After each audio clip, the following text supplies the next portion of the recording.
So you're new to Spotify and you want to make your first playlist. It's not a complicated process, but to someone who is unfamiliar with the software, it could be difficult to get started. This tutorial will show you the individual steps to create, edit, and access your playlists. When you first open the software, you are greeted with the homepage that gives you a variety of options. You're going to ignore all the options here in the center and focus all of your attention to the column on the left. As you can see, the column on the left is broken up into three categories. As the home, browse, radio, your library, and the playlist category. That's where we're going to focus all of our time. As you can see, I already have a few playlists here, some that I've created, some that I've followed, and then I have the Discover Weekly playlist that is generated automatically by Spotify based on what I've been listening to that week. Down here, just above where I have my current song playing, is the new playlist option. So I'm simply going to click that and I'll be greeted with this option. Spotify is going to demand that you have a name for your playlist. For this purpose, we're going to go with demo. You don't have to give a description. I like to. I'm just going to call this one tutorial playlist. I'm going to leave the image blank for now, but you can kind of upload an image here and make it whatever you want. I'll show you what happens when you just start adding songs to your playlist. It'll change based on the album covers of the songs that you put in there. So we have the playlist created, but it's empty. We need to add some songs.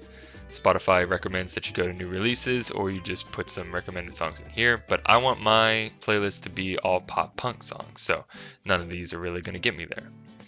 I have a bunch of pop punk saved to my library, so I can find that in my library. If I don't, then of course we can always search. I'm going to go first into my library. I'm going to go down into my albums. I'm thinking maybe a Blink-182 song. So let's find Blink-182. And I think I skipped right over it, of course. There we go. Let's go Enema of the State. And I don't know, maybe Wendy Clear. So over here under the More options, near the timestamp, click it.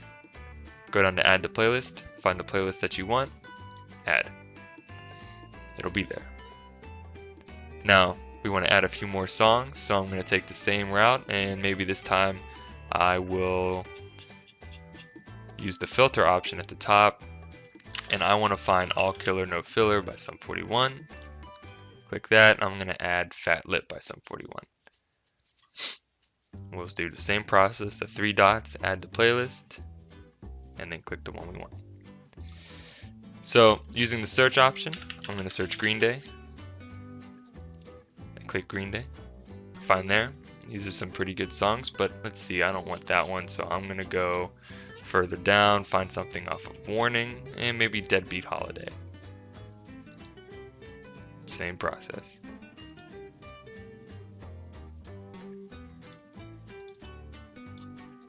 And then finally, maybe a Yellow Card song. And then I like Ocean Avenue, so we're gonna go with that. Now if we go check out our playlist one last time, you'll see that the image up here has changed. We have our playlist songs here. These have not changed yet, but after you add some songs and refresh and continue to refresh, these will change and be more in tune with the songs that you have selected into your playlist. We only have 4, so it's not recommending anything for us just yet. Here are some playlist options. So you can create a playlist. The playlist radio will start to play songs based on what you have. We have a collaborator playlist to make it so other people can, edit the playlist, make it secret, make it private, get rid of it, download the playlist, or even share. Alright, hopefully that was an easy to follow tutorial. Thank you for watching, and I'll see you next time.